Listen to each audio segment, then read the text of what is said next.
Pushkin.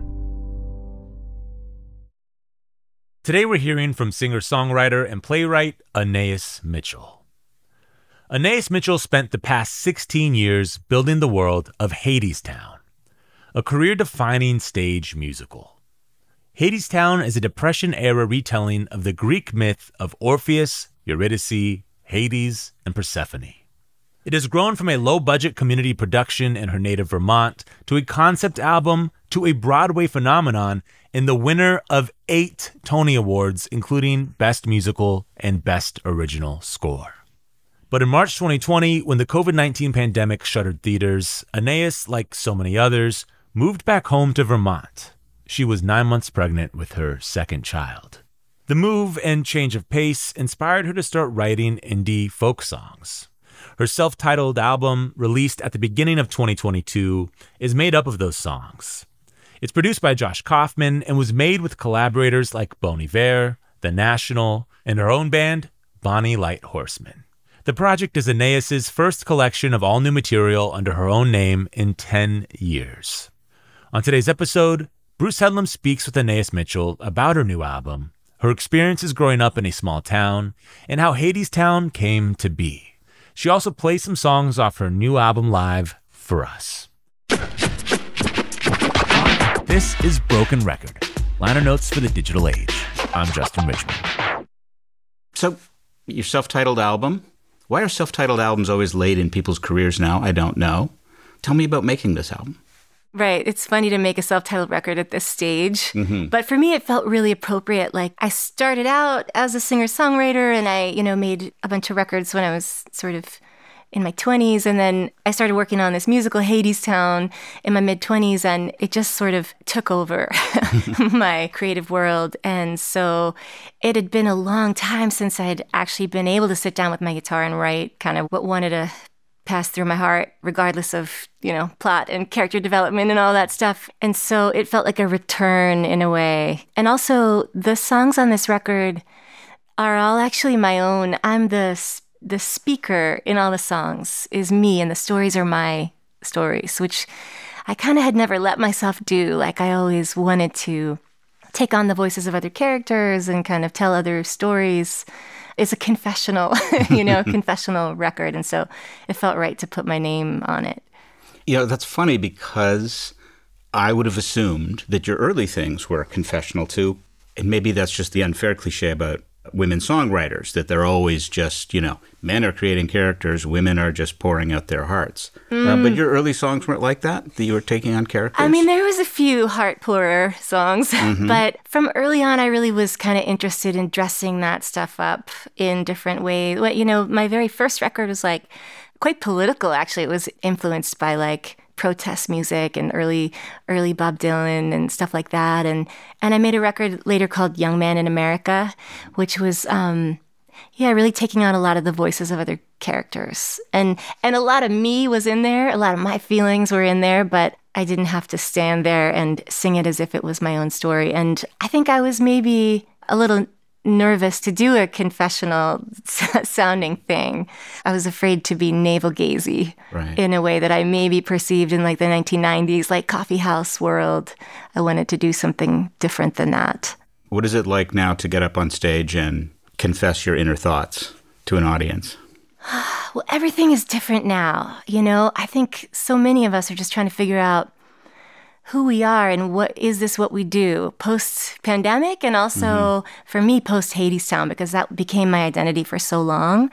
And so to actually get up and play my own songs, and it feels familiar and also totally different. But I love what can happen with just kind of vulnerability of connecting with an audience. So there's something about opening your mouth really wide to sing that feels vulnerable in its own right, but then to also be trying to just kind of be as hard on sleeve as possible. That felt like the project for this batch of songs. Are there times you have trouble doing that on stage? There's times when it doesn't feel real. If it doesn't feel authentic, then it especially feels like a problem because the songs are so from the heart. Do you know what I mean? If I'm playing a Hadestown song and I'm not 100% feeling it, that's okay. But if it's, a heart poem and I'm sort of out to lunch, that doesn't feel right. But I wouldn't say that it's scary in terms of like to share the feelings. I love to do that. When I sat down to listen to the record, the first song is Brooklyn Bridge, and I think, oh, this is going to be, because you were out of New York for the pandemic. I thought, oh, this is just going to be a New York record. I'm missing it. It's not, but the first song is this very romantic song about being in New York. Did you miss it? Yeah, I totally missed it. So, right, the backstory is I was right about to have our second baby in March of 2020 and made a really 11th hour decision to just pack a car and drive to Vermont, which is where I was born and raised. And that sort of time of stillness up there, I wrote a bunch of songs, and Brooklyn Bridge is actually one that I had tried to write when I was living in New York. I had the idea, and I almost I wouldn't let myself write it. It felt overly romantic. Mm-hmm. And even the word Brooklyn, I didn't want to use. And then finally, when I left the city, I just kind of let myself feel the feelings of romance that I always have felt about this town. I was commuting to Manhattan a lot from Brooklyn when I was working on Hadestown, and there was some really special rides that I had with Rachel Chavkin, the director of the show, sometimes after a really long day and a long night of tech and rehearsal and then a meeting at the bar about the show, and then we'd be in a cab riding over the bridge back to Brooklyn and kind of all of our hopes and dreams for the show, and some of that is in that song. So tell me now about Bright Star. So I had landed in Vermont, had the baby 1 week after we got there. And then literally I could see the stars again. I moved back to this family land, which is a sheep farm that my parents bought in the 70s. And my parents have a house there. My brother's family has a house. And when my grandparents were alive, they had a little house on this same land. And that's where we moved to. And the stars are just thick up there. And so I was seeing that, and also I think, we were all in that just strange time of stillness after so much activity, and it was really the first time I'd stayed in one place for as long as I could remember.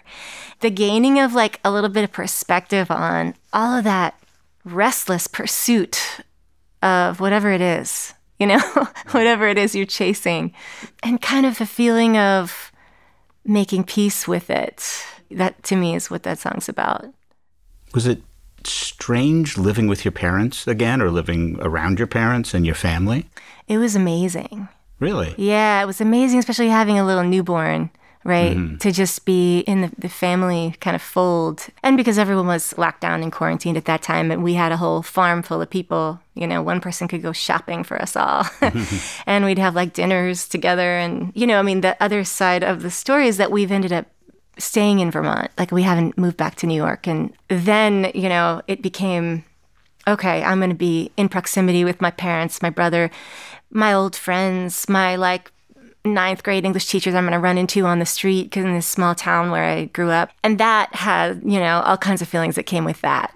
I was a little scared to confront that stuff. But it's been pretty special and healing in a way to re-establish myself in that community. Yeah. Here I am now at this point in my life. Well, because you've got great songs about growing up there, but almost from this adult perspective, Backroads and Little Big Girl. Yeah, there was a lot on this record that was inspired by returning to my home place and having a lot of memories about growing up there, and also seeing it with the new eyes. I think that's the thing. Especially it's a super small town, but I didn't know that growing up, How big is it? That's a question I never know how to answer. Populations, demographics, I don't know. But the town I went to high school in, essentially there's one main street. There's there's a pizza shop. There's a coffee shop. There's a bar. And that's pretty much it. What was growing up there like? What was it like in your home? Was there a lot of music in your house? So my parents are not musicians, but my dad can carry a tune. My mom can't. And my dad was and is a writer. He wrote novels when he was young, and then more kind of nonfiction stuff when he was older, and he became an English professor at Middlebury College, which is right near where I grew up. And he also loves music and had a great record collection, and it lived kind of in the library with the books, and he loves lyrics. He would sing along to stuff, and he would know every word. And this is kind of a special thing for me to witness as a kid. So certainly, like, I grew up in a house with a love of words, and I wanted to be a writer of some kind. And then it turned out like my way was to write songs. What was his record collection? Folk revival stuff. So it was Bob Dylan and Leonard Cohen and Joni Mitchell, and then some kind of psychedelic rock, like the Grateful Dead records and what are they called? Velvet Underground. Yeah, you don't want to forget that. Yeah, no. In New York. Especially in New York. They're not going to let you back in New York if you That's don't. right. Sorry, you're going to have to leave. Yeah. I mean, it's all, if you think about it, it's all very lyrically interesting stuff that he was into. My parents were like hippies. They grew up in the suburbs, and they bought this farm as part of the kind of back to the land movement. And that's where they went, was to Vermont. And I was raised with my older brother there on this farm, and no television. My mom was anti-television. So there was a lot of just wild running half naked in the woods and making up games and stuff like that. They were pro-sheep, anti-television. Yeah, you got it. When did the guitar start? Yeah, my first instrument was a violin that I studied from age 7. I loved it, and also I hated it, and I didn't want to practice it and things like that. When I finally let go of that, I picked up the guitar, and I took like a few lessons, but very casually from a guy who would essentially just teach me to play the songs I wanted to learn, which was a great motivator for actually learning how to play the guitar. And I guess I was maybe 15 or 16. What were those songs? Ani DeFranco was a big one. Yeah, Mary Shaping Carpenter. I mean, I was into a lot of female songwriters that were kind of blossoming in that era. Dar Williams was one. Tori Amos, although that was sort of piano-based, so I didn't really learn those, but yeah. You have a very particular guitar playing style. You Travis pick, but it's not the kind of usual rolling Travis pick. How did you get that? I don't use a pick. I really only play with my fingers, and yeah, it's bizarre. The guy that I learned from, Justin Perdue is his name, was like a jazzer. And he played with his fingers, and he was double jointed in his hands. And he could play these beautiful, finger style stuff. And I later, I learned kind of certain finger picking patterns when I was kind of in my early 20s, like just getting going. And then I feel like you just you learn a few, and then you just are off to the races with them. And that's kind of been where I came from. We were saying before the interview that I recently started playing in open tuning, which I never did before. And it's so amazing because you honestly could play with just one hand. Like you smoke a cigarette with the other hand. Which you sometimes do. You're the other person I know who takes her hand off the fretboard sometimes. Yeah, it's liberating. Yeah, you see that with pianists. They'll lift one hand off. But I've never seen somebody just let the guitar go for...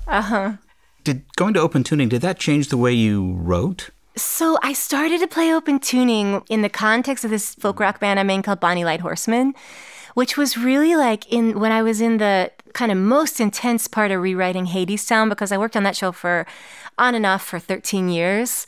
And then as we were it became clear that we were heading for Broadway. It became it was my sole focus. And no regrets, Coyote. I loved working on it, but I also was completely overwhelmed by the stress of it. And I found that Bonny Light Horseman was kind of the one other creative thing I could do at the same time as working on this show. And it ended up being the kind of antidote or medicine for me that I needed, which was early on. Our first record is all kind of reworkings of traditional text. And so there was something really nice about being able to draw from that well and rest in that music rather than the act of writing Hadestown is very text focused and having to come up with a lot of stuff. And so there was that. And then also just from the get-go, we played open D tuning, and it's just so wide open. It feels so epic and expansive and spacious. You just want to let the chord ring out, put your hand in the air. So that became the kind of the antidote to Hadestown for me. And then I remember at times I'd finish playing with Bonny Light and I'd have to tune back up to standard tuning, and I'd feel like I was putting on a corset to go back to standard. Standard is also great. At this point, I'm ready to go back, but it's been a revelation to play open. You know, you use a lot of color tones in your melodies. You use a lot of ninths. You're not just sticking to chord tones.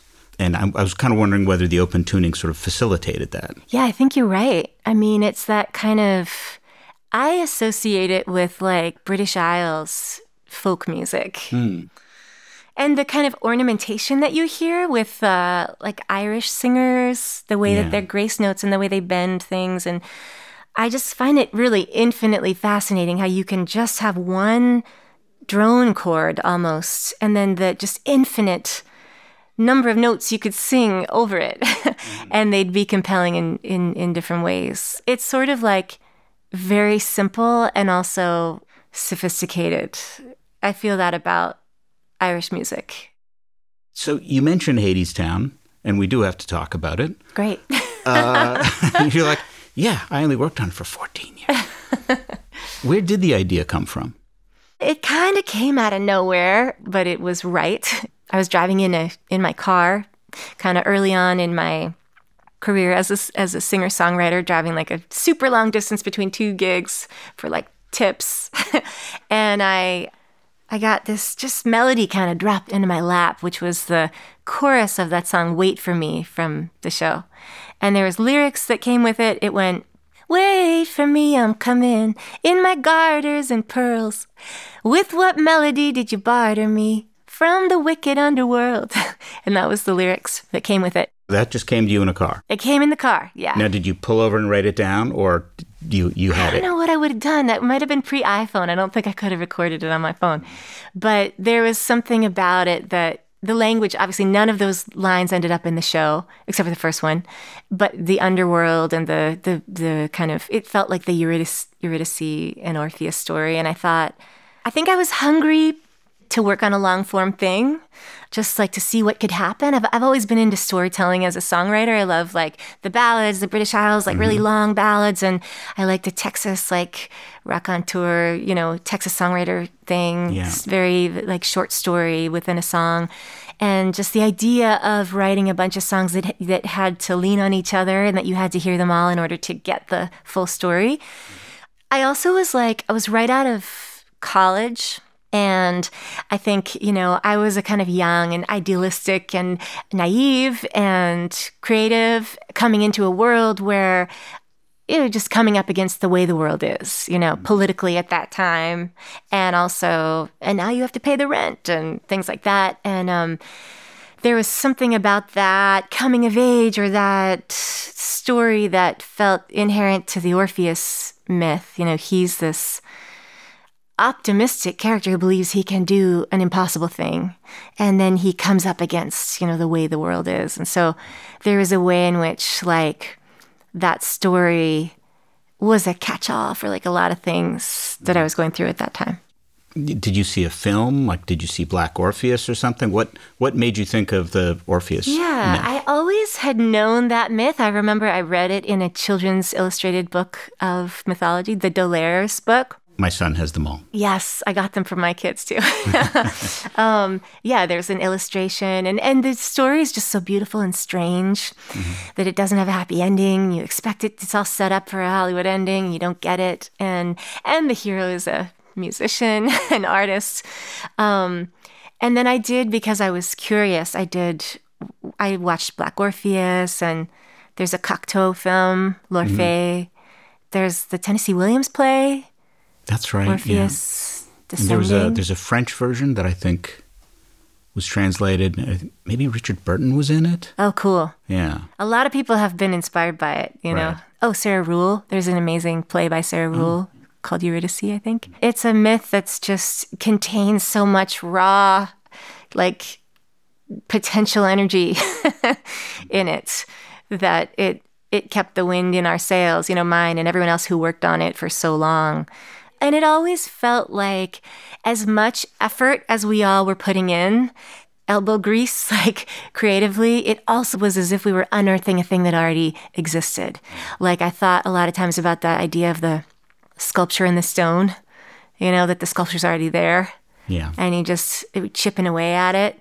And then occasionally you'd be like, oh, that, that orchestration choice, that choreography thing, that costume piece, like this set piece, that's the sculpture in the stone. Like you sort of would feel it. I think we all would probably feel the same way about it, that it revealed itself to us.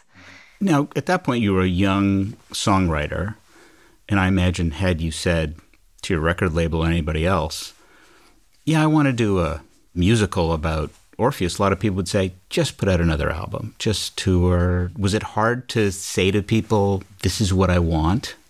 To their credit, I was working with Righteous Babe Records at the time, Ani DeFranco's record label, who put out my kind of second singer-songwriter record, and then I started working on this piece, and before we made that record, it began in Vermont, where I was living, as this like DIY community theater project. My friend Michael Chorney, who's like the original orchestrator of the piece and who continued all the way to Broadway, was arranging the songs for his like little band that he had at the time. And there was an early director, Ben Matchstick, and we put up this kind of ragtag version of the thing. It was, there's half as many songs, or maybe a quarter as compared to what's on stage now. But there was something about it that felt really vibey. And I remember the label sent a couple people and they saw it and they said, like, yes, we'd love to support this. And Ani said she would sing the role of Persephone before anyone else was on board. So it was really, they were actually very supportive. And then it became this record with these other sort of more famous guest singers. And those guys are an important part of the story because I don't know that it would have caught the ear of as many folks as it did if they hadn't been involved. And then I did a lot of touring around with it as just a concert piece. And finally, like, moved to New York City, decided I wanted to develop it further, met the producers and Rachel, and that was almost like the halfway mark. And then 6 or 7 more years of development. Did your enthusiasm ever flag for it? It's such a long process. Oh, yeah. Yeah. Did you ever think, am I crazy that I'm... Yeah, and I thought, would I ever make another record of my own songs, whatever. Mm-hmm. I'd say, like, the toughest thing was the amount of kind of banging my head against a wall in a small writing space in Gowanus where I was living, trying to rewrite the stuff again and again. But when I was in the room with my collaborators and, with the actors who are able to just pull rabbits out of hats all the time and, make you see the work in a different way, that always was like really inspiring. And there is that thing of like a musical is a really collaborative form, and you got to show up for people. You got to show up for the people you're working with and vice versa. And I was inspired by the folks I was working with. I wanted to show up for them. What's terrifying, though, is if this thing bombs, and I don't want to give away the ending, but it doesn't bomb, people are out of work, and did you feel that kind of weight? No, I don't think so. I just was fixated on, I wanted it to be as good as it could be when it got to Broadway. And the fact we got off Broadway was a miracle in its own right, and then to have landed on Broadway at all was a miracle. Because you toured with it after off-Broadway, right? You went to Edmonton. Yeah, we did development England, in Edmonton, and then we went to London to the National Theatre there. Yeah. At this point were you saying, God, how long does it take to develop a musical? Yeah. For me, I needed all that time. I mean, I think we needed it. Because I am not trained in this world, in this form.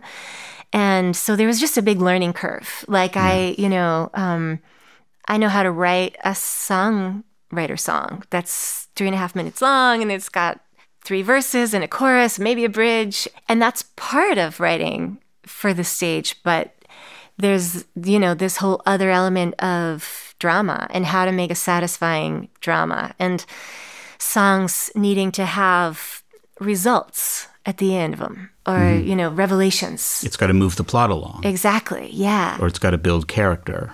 Do you remember there were things that your director here told you? Like, did she say, you got to go home and write a song about X because that's missing from this show? Yeah, for sure. What was that like? Well, Rachel is a very inspiring and kind of hardcore person. She's kind of tough love, which I needed, When I first started working with her, I remember like the very first table read that we did she kind of followed up afterwards with this like laundry list of things that she thought could be improved. And I was like, you got to understand, I've been working on this already for, 7 years, 6 years. And she was like, well, if we're going to work together, you'll have to find a way to move past your fatigue. And I was like, wow, this lady's serious. And I needed that. And it wasn't just her. We worked with an amazing dramaturg named Ken Cernelia. And also our producers, especially Mara Isaacs, were very involved kind of dramaturgically, like, meeting on a regular basis about stuff. I loved it. In a way, it's nice to have people to show up for, and it's nice to have a kind of accountability. And my work for like the development of the Broadway show coincided with me having my first kid. Mm-hmm. And there was something about the discipline of like, all right, there's going to be a reading in this many weeks. And so I had to carve out this time. That felt like very grounding for me, becoming a new mom, and, your whole schedule is upended. I wasn't able to go about things the way I would in my songwriter world, where I'm like, well, when inspiration strikes, I'll work on this. I mean, we can give away the ending. It won the Tony for Best Musical. You won for Best Original Score. You also wrote the book, though. You didn't. I'm sure people along the way said, well, you're a musician, but you can't write a book for a Broadway musical. Did you always say, nope, I'm doing it? It's a funny thing. I always have been very moved by musicals that are like sung through. Right. Les Mis is one of my favorites, probably my favorite of all time. And I love Hamilton. I love Sweeney Todd. I love a lot of these shows where there's not that moment of like the book scene that then becomes a song. There's that awkward transition. Yeah. And just the suspension of reality. It's closer to opera that has recitative. Exactly. Yeah. And so, early on there was talk of like, should we bring in a book writer for this? And I felt nervous about what that would do to the piece, which really had its roots in the music world and wanted to kind of remain sort of straddling the like world of concert and the world of drama. Eventually, people stopped suggesting that we get a book writer.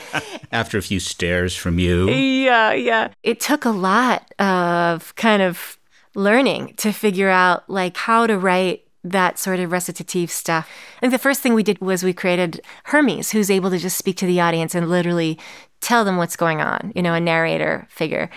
And so it felt easier to kind of write in that way. And then eventually I was like, Rachel, I think I need Orpheus and Eurydice to speak to each other. And she said, yeah, I think you should do that. And I was like, but it's got to rhyme and it's got to be, metered. Yeah. And she's like, okay. And so that's what recitative is. And it's very hard to write. I'll bet. Now, had you read a lot of poetry? Is there something that sort of guided you with that? Or did you just sit down and figure it out? Yeah, I just sat down and figured it out. I mean, I guess inspired by the musicals that use that. I mean, Les Mis is a great example. That's so incredible, the way that those motifs kind of come back around in the recit stuff. And yeah, I mean, I think the tricky thing about it is that it's both a totally rarefied conversation going on, and also it has to kind of sound natural, because it is, after all, like a scene between two people. Yeah. The other thing you do in this musical is you create a world, which I often think, when you see Broadway shows, you say, well, they're trying to convince me of this world. I'm not quite buying it. But you create this whole underground that's the America of long ago, but not really. I'm not even sure where it is chronologically. It's affected by climate change, but it feels like 20s depression. Yeah. How did you conceive of that? How did you make that work? You're right. It's meant to not be set in a particular time or place. It's really, this mythic space, but it takes a lot of inspiration from the Depression era because of the themes, I think. There was in that era, like the Dust Bowl, right? And the kind of the dust storms that were created by this like industrial, agricultural overreach, really like a man-made natural disaster, just like what we see now with climate change, but on a smaller scale and sort of a more poetic and vintage scale. And also a lot of the music that I was inspired by, the kind of like protest stuff, IWW, like labor organizing songs, Woody Guthrie, stuff like that, that I always found very inspiring. And those themes were very present in that era in terms of the sort of exploitation of labor and then the unionization of labor. And those are also themes that show up in our show. And yeah, it was funny that I remember a really important moment in the writing for Off-Broadway where I figured out that Hermes could just say, "Don't ask where, brother, don't ask when." It was a road to hell. It was hard times. It was a world of gods and men. That he could actually tell the audience not to worry about what what year it was or what the precise geographical location was. And then as an audience member, you're like, okay, I'm not going to worry about that, Do you remember coming up with that line? Yeah, I don't know. I just remember the kind of light bulb moment was seeing it come out of the mouth of the character at the top of the show. And the character who was playing Hermes at that time, Chris Sullivan. And actually, the dramaturg I was mentioning, Ken Cernelia, he sort of came from a different world than us. He was working for Disney at the time. And he was very into this, like, just take care of the audience at the top of the show, Just establish, like, where we are so they're not spending the whole first act trying to figure it out. Something about letting people know they didn't have to worry about that felt like it did an important thing. It makes them open to right. the experience. And then a lot of the orchestration, it feels very like New Orleans influenced. Yeah, that's because right. The Dust Bowl thing makes me think you could have done sort of very sparse Western country, but it's got a different kind of feeling to it. And a little bit of Hadestown feels a little bit like it's got a little bit of French Quarter to it. Definitely. There's a bar, a lot of drinking. And our path, I think, was quite different from other musicals in that, like I mentioned, Michael Chorney, who was arranging the songs way back at the beginning, in this DIY version of the show. And when we made our studio record, Todd Sikafus produced this album. He's the bassist for Ani DeFranco. So it was all kind of in the family, and he produced it and began to also add arrangements at that time, and then became a co-arranger with Michael. And the orchestrations they basically have been baked into the story, since the beginning. Where I think a lot of shows, the theater's like obsessed with text, and they just, they don't. Music's like, is music happening? Okay, great. They're so focused on what's happening in the text, and this show, like necessarily, it couldn't be that way because it was just sort of turned upside down. Like it had come from this really musical place. And those guys are both, jazz influenced, and Michael and Todd, and also kind of art rock, indie rock influenced. And there was also something about the New Orleans sound that felt right. Like New Orleans feels like a mythic city, right? And it being kind of right on the front lines of a lot of this stuff, the kind of poverty and the climate stuff, it felt like the right place. You started writing this before the financial meltdown. Yeah. Did that influence you at all in the kind of like the sudden people out of their homes and this sudden upheaval in the country? It's been so wild with this show because at different moments, what was happening in current events seemed to be speaking directly, through the songs in a way that the songs hadn't been intended that way. But I remember that song, Wedding Song, times being what they are, hard and getting harder all the time. I used to play that in my songwriter shows, and I would introduce the song by saying, like, this is from this folk opera I'm working on. It's set in a post-apocalyptic American Depression era. And people started to laugh, like, really hard when I would say that. And I was like, what's going on? And it was that they were feeling the connection between the financial breakdown and that song. And then later, obviously, that song, Why We Build the Wall, which was written also in like 2006, started to resonate really hard with the stuff that our former president was saying in his campaign. Right. And the lyric is, why do we build the wall? My children, we build the wall to keep us free. The enemy is poverty, and we build the wall. The wall keeps out the enemy, and we build the wall to keep us free. And that's another one that I played in my songwriter shows for years, and I never expected it to feel new again, and then it did. Okay. Now, I'm sure a million people have asked you, but I have to ask you anyway. You've been working on this for 13 years, and it must have seemed like a pipe dream at many points. You see it on stage, which I'm sure you get rapturous reviews. First of all, what was that like? You see it in old movies like Bette Davis waiting to see what the morning paper says about a performance. What is it like to actually sit around and wait for a review from the newspaper? Right. Oh, it's so funny in the theater because the reviews come out like right after the show. Yeah. And everyone's at a party. Do you know what I mean? Mm-hmm. You're like having some champagne at like a party, and then someone will like pull out their phone in the women's room and there's the New York Times review. Yeah, I was a deer in the headlights. I mean, when I think about it, I was so kind of exhausted from the effort of the rewriting. And I remember just like, I think it was opening night. I got to go up, with Rachel with the cast and sort of take a bow, and someone handed me a big bouquet of flowers. And I didn't know what to do with it, so I just put it on the ground. Well, you really are new to the theater. You didn't know they gave you flowers? Yeah, it was very awkward for me. And but mostly just because I was completely overwhelmed by the experience. I didn't have a way to process it in the moment or feel proud or relieved or any of those things, It was actually pretty powerful too. After the long shutdown, we shut down for a year and a half, and then we reopened. We had a reopening night where I'm like well rested, well hydrated, and got to really enjoy that, experience of seeing the show again, and also seeing the like coming back to life of the theater and of New York City and the culture, in general. That felt really powerful. But the main thing I think I'll say about that time was like, I remember one time I was staying in Manhattan. So I was working on the show as much as I could. I didn't want to commute back and forth to my apartment in Brooklyn. I couldn't sleep. I was up early, and I went for a jog around Midtown in the dark. And I jogged past the theater, and there was like these kids who were camped out outside the theater waiting to get tickets. I don't know, rush tickets or what. I'm not sure what the situation was, and some of them were dressed up, cosplaying, our characters. And that was a moment where I was like, I have no idea what this show is. Like, I don't know what it means I'm never going to know what the relationship is of these kids to this show.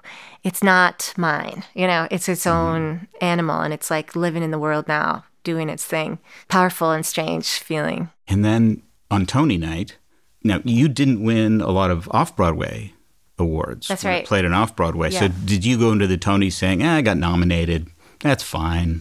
Or did you think, oh, maybe? I don't remember. I remember I did have to sort of prepare some remarks just in case. Yeah. I mean, that's the awkward thing about the awards thing, since you have to get like all nervous and prepared, even if then nothing happens. Yeah, it was an extraordinary night. It was so amazing to see so many people on our team win Tonys. Yeah. Andre DeShields gave that incredible speech, and Rachel, and it was an amazing night. You won 8 overall. Yeah. Including Best Musical. David Byrne gave me my Tony. It was very special. And then I walked with him to the press room, like... You didn't put it on the ground like the flowers, no, did you? You hung on to that one? Yeah, right. Now, is there going to be a movie? I would love that. I'm not in a rush for that to happen, but I'd love that to happen. Yeah. Yeah. It would have to be animated, wouldn't it? Oh, it's so interesting that you say that. Because I've thought that a bunch of times. Yeah. It's tricky to know. I'm really in a space of like, there was a lot of kind of talk of it right after Broadway, and it felt to me like, A, I got to take a break from this thing. I can't even look at it anymore. And B, like I really wanted a film adaptation to be its own animal and not feel like it was imitating what was happening on stage. And it's tricky because it's not, as you're saying, not set in a particular time or place. It's easy for it to be done kind of wrong if it's live action, I guess. So you sit down to do this album, and then do those lessons from writing, characterization, moving it along, do they change your writing for this album? Yeah, I know that I'm a different writer after Hadestown, but I can't really put my finger on what that is. Partly I felt so free. I felt so free to write whatever passed through my heart, and to be just me and the instrument and the words, and that felt really freeing. But yeah, you know what? There's something that I did in that pandemic time that I never had done, never had allowed myself to do, although people had mentioned it many times, which is this idea of just writing a song a day for like a week. And I did it with a group of other songwriters, and it was this beautiful and intense experience where if you fail to write a song on a given day, then you're like lovingly excommunicated from the group. Wow. You don't finish the week. And so again, like a kind of a mutual accountability thing. And I found it so healing to have to say yes to whatever wanted to come through and not second guess it. And a lot of the songs on this new record, actually that song Real World, I just wrote that in like an hour on one of those days. And a bunch of the other ones I sort of began in that time and then finished them on my own time. Mm-hmm. So that was a sort of, I guess it was a kind of a discipline, but it also felt like just all bets are off and you're safe to fail, and that felt really good. Mm-hmm. But you couldn't not do it. Right. Oh, okay. Yeah. Yeah. Maybe you need that kind of pressure.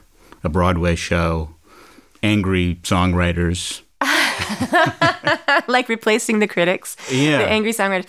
Well, I felt very free. I felt also like no one was watching and no one cared, which was important. I wrote the songs like more for me than anyone else, and then suddenly realized like, oh, I'm going to make a record out of these. And then I was like, I got to do this record immediately. I don't want to sit on them and think about them and try to improve them. Mm-hmm. So tell me about Revenant. That's a song I started in the Song a Day week, and it was really inspired by my grandparents' house that I was living in. There was a box full of my old journals and letter correspondences, and I reread a bunch of them. I burned some of my old journals, and some of them I kept.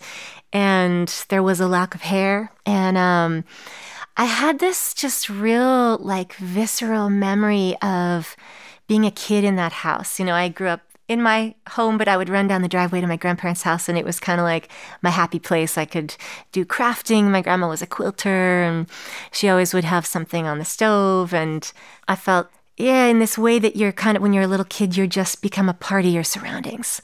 And you get upset about something in the house, and you sort of run outside into the garden, and then you're just like one with the garden. That was the feeling that I think I was having in that house. And that word revenant is so beautiful because it's sort of a phantom, but also I think it literally means like one who comes back, like one who returns. And I'm not sure if that was me, returning to that place of my childhood or my grandma, thinking about my grandma, but it felt like I was encountering her. It's in some way, and encountering myself, I think, is the thing at the age that I am now. Looking in the mirror, on her old bureau that I remember from being a kid. There's this old mirror, and it's kind of, when a mirror goes kind of dark, and see my face now, and I'm the age I am now. You're as young as you'll ever be. Mm-hmm. Tell me a bit about the song Little Big Girl, which is a little political in points, but just tell me what inspired that. So that's a song that took me years to write. I started that song in 2016, and I remember because I was on a tour with Patty Griffin and Sarah Watkins, and the first verse of it kind of just dropped into my lap. And I thought, oh, this is going to be easy. This is going to be an easy one to write. And I tried at various times, and I just couldn't figure out how to finish it. And I was also working on Hadestown, and it was hard to put, the time in.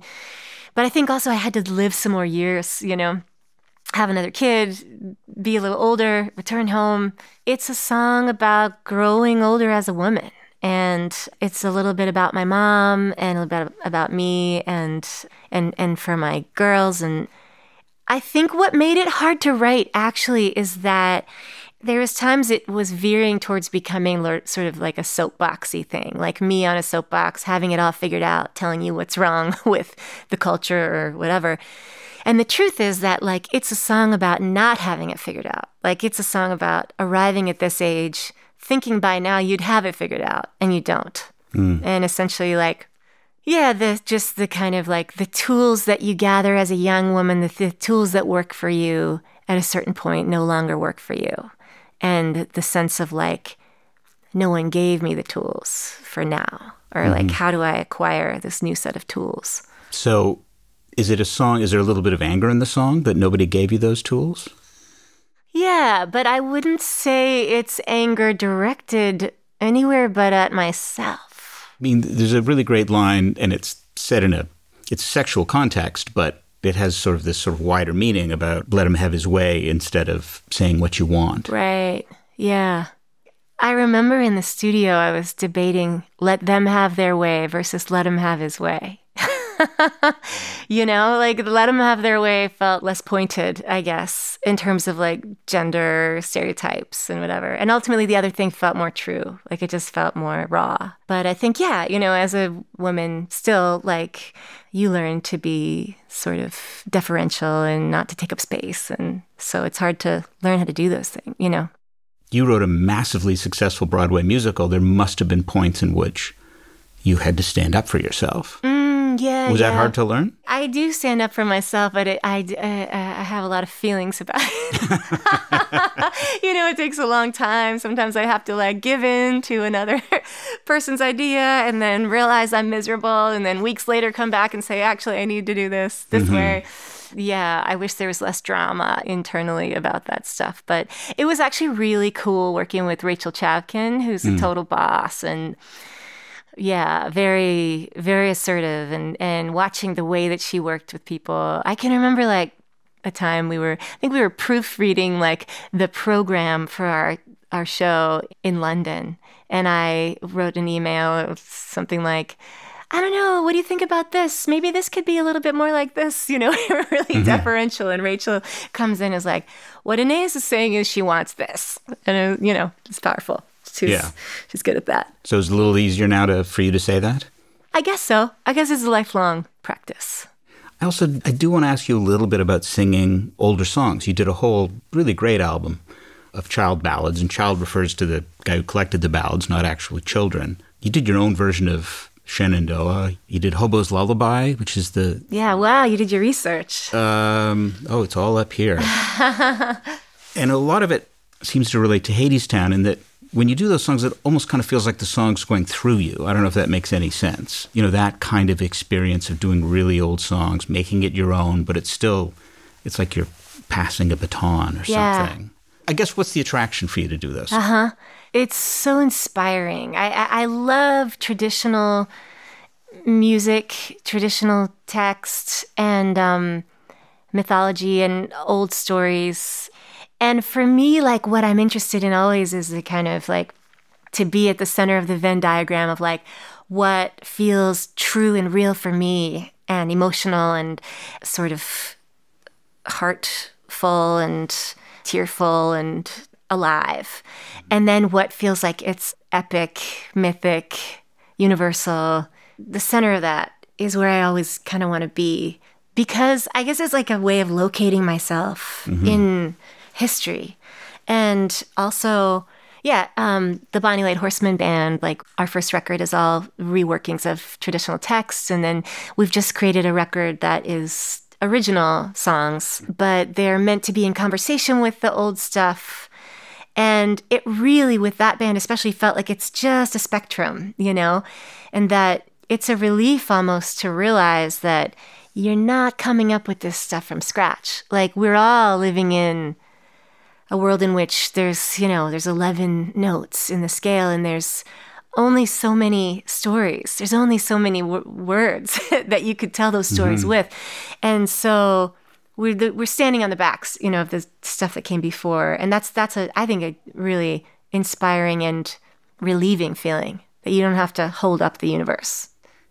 One of those Venn diagrams I love on your first album, you quote T.S. Eliot, "In the room the women come and go, speaking on their mobile phones." I'm not getting the rhyme exactly, but I love that. I love that sort of how you make that the stuff that feels more ancient and permanent with this like contemporary reference. Thank you. I would like not write that line today.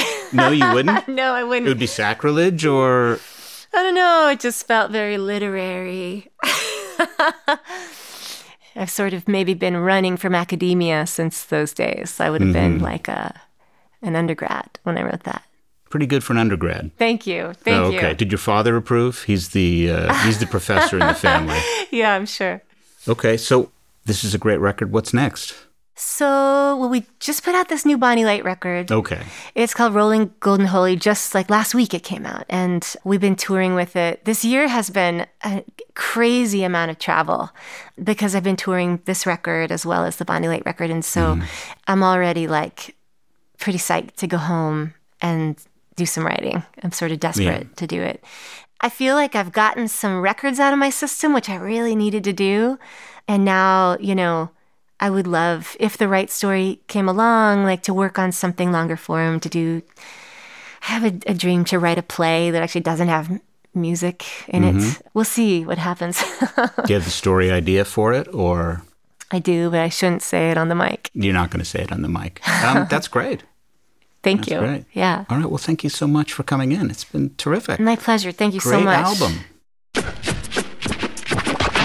Thanks to Anaïs Mitchell for coming through to talk about Hadestown. You can hear a new album and a playlist of other songs at brokenrecordpodcast.com. You can follow us on Twitter at Broken Record. Broken Record is produced with help from Leah Rose, Jason Gambrell, Ben Tolliday, Eric Sandler, Jennifer Sanchez. Our editor is Sophie Crane. Our executive producer is Nia Lobel. Broken Record is a production of Pushkin Industries. And if you like our show, please remember to share, rate, and review us on your podcast app. Our theme music's by Kenny Beats. I'm Justin Richmond.